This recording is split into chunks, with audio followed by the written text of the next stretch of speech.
Communities of color are consistently facing different challenges: assaults on voting rights, a renewed undermining of the equal access to quality education, as well as the reversal of the criminal justice system, as well as policing reform.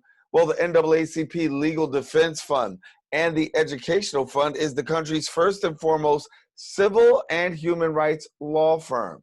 LDF's mission is to achieve racial justice, equality, and promote an inclusive society.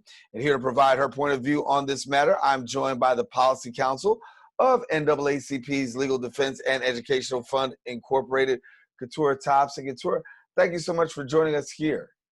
Of course. Thanks so much for having me. I'm happy to be here. Glad to have you. And so, listen, I shared throughout the course of this show that when we talk about social justice, it's not really just about protest, but it really is also about dealing with policy. So a little bit about what the NAACP does in their Legal Defense Fund in addressing those issues of policy. Yeah, so actually, this moment, what makes it so unique is that we are actually addressing this on all different levels. So we're responding in litigation and policy, with organizing, with folks on the ground. And so on our policy side, a lot of what you'll see is us specifically looking at different legislation. We've been very implemental in making sure that any sort of reforms that are coming out through Congress or any bills that are being passed have our input to make sure that we are highlighting the community's concerns at this moment.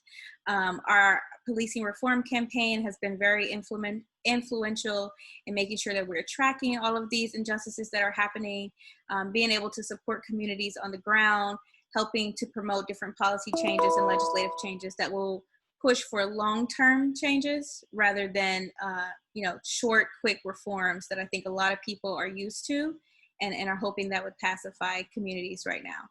Yeah. And so we talk about some of the work that's being done, of course, addressing the issue of racial injustice. And of course, that's why we're seeing people on the streets.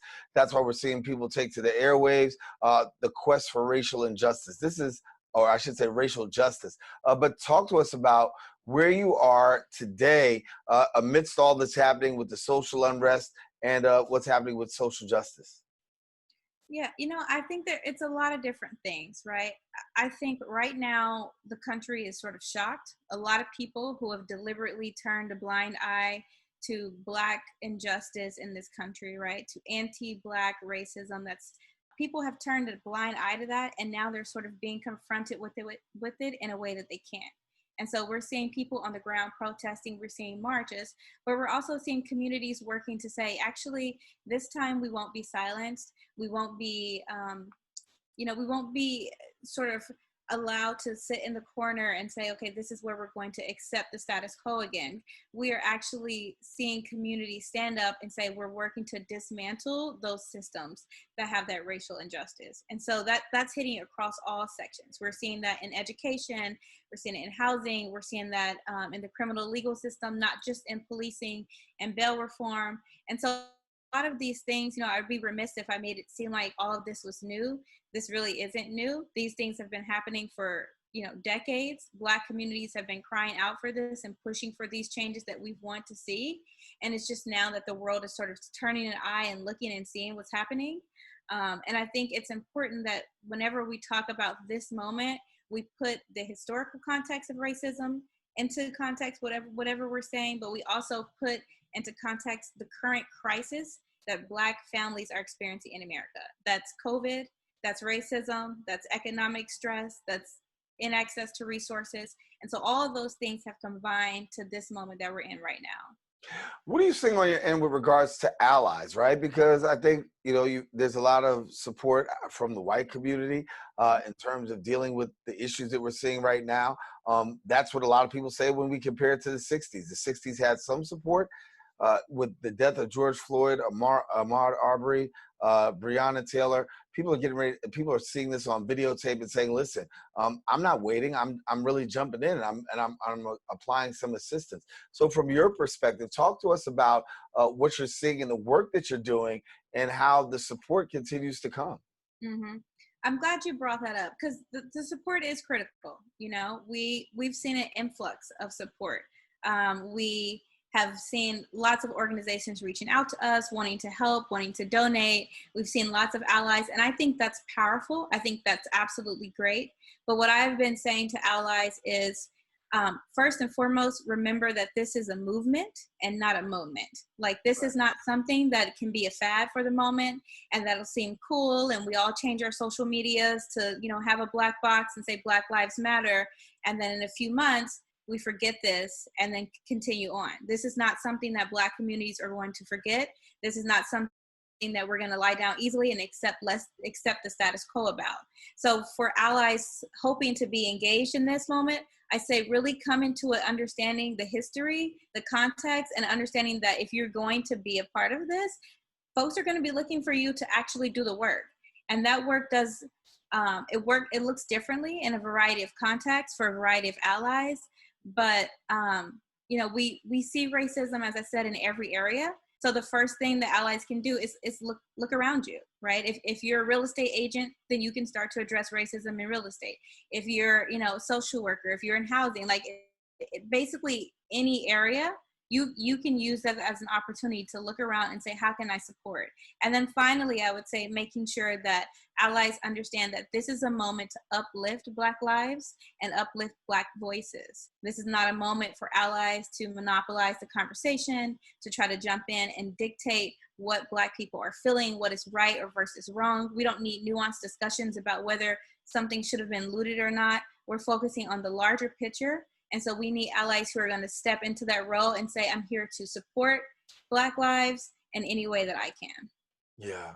Important for us to have that understanding and that perspective when it comes to allies. I think that allies are making a lot of significant progress in terms of coming on board, but certainly, as you said, about a moment, not just capitalizing on the moment, but really being connected and involved to the movement. I know one of the things that's been a movement for a long time is that of police reform. You guys have been very busy and on the front lines talking about police reform. My question throughout the course of the last couple of weeks to those who've been listening is, what is your response to 50A? Now that 50A has been signed into law by the governor, particularly here in New York, your thoughts?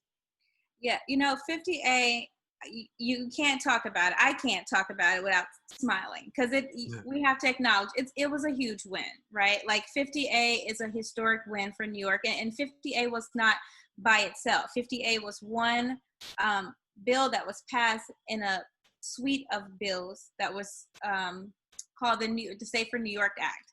And so that package had about 5 bills in it, and 4 of those bills were passed. And so those were all connected to policing reform and making sure that New York is safer for Black and brown folks who are over-policed.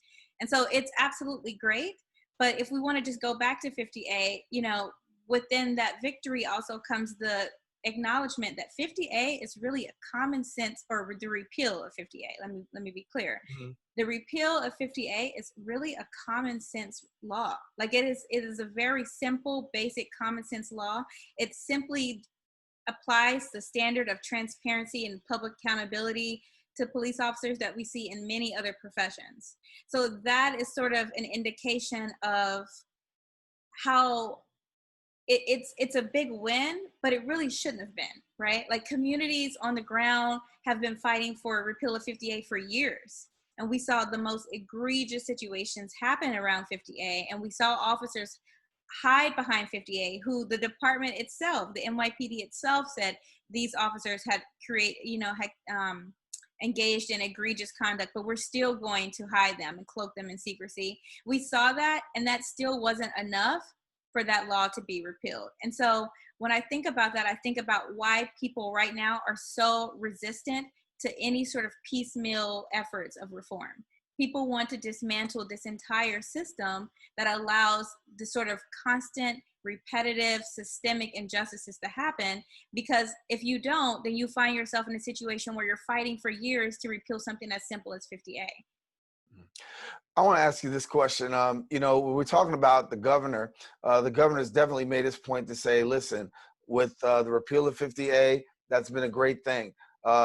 But as far as protesters, I know that he's talked a lot about protesters with regards to social distancing, what's going on, almost alluding to like, hey, you know, you got a couple of wins here. Let's ease up on the protesting. Let's ease up on social distancing.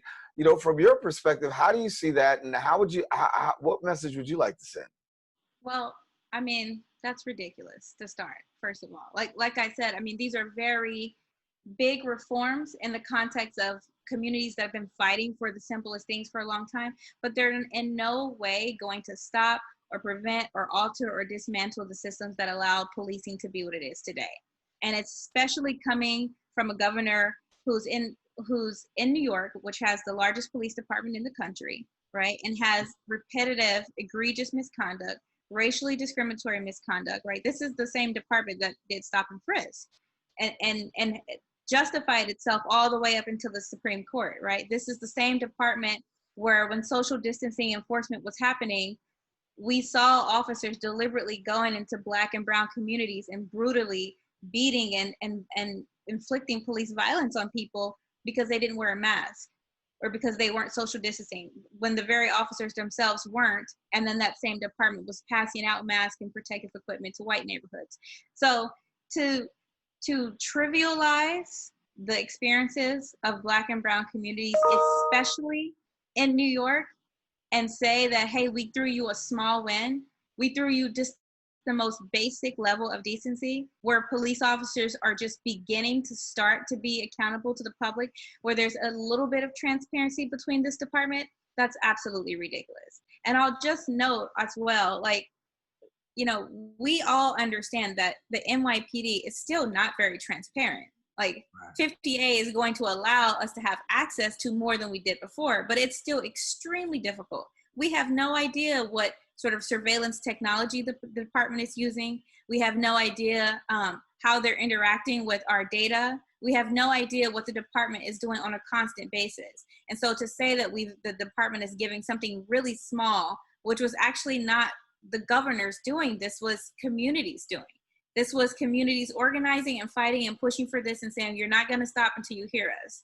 I mean, a powerful moment for me was being on Twitter and seeing Repeal 50A trending on Twitter for 2 days, and seeing Mariah Carey tweet Repeal 50A. And I'm like, this is something I've been testifying about. This is something we've been writing about. It's shocking to see it. So we were obviously surprised and excited, but I only use that example to say that was a community effort.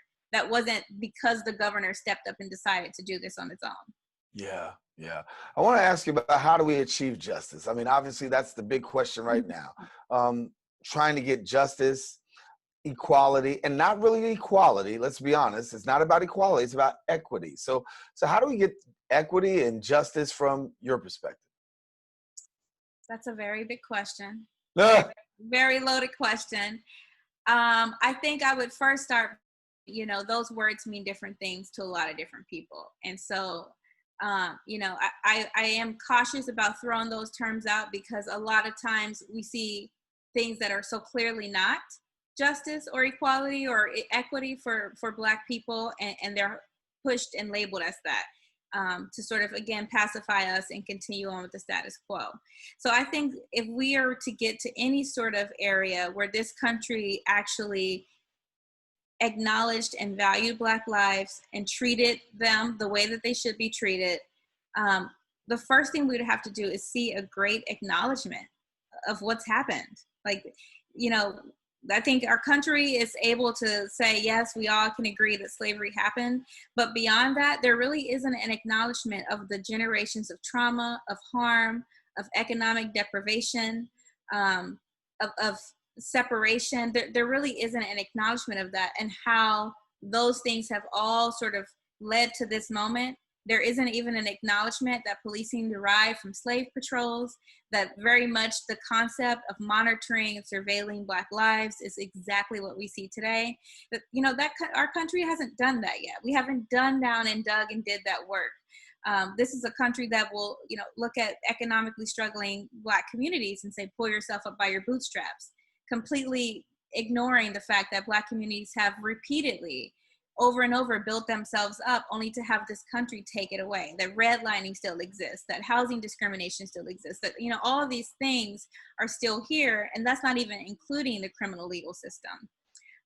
So I think first there would need to be some deep acknowledgement of what's happening. We're starting to see that. We're starting to see people pull down statues, but we're not seeing, state leaders stand up and say that statue is coming down and it should have never been put up. And when it was put up, it was racist, and that was a racist thing that happened. Like, we're not seeing that. We're not seeing the acknowledgement of the real consequences that happen from that.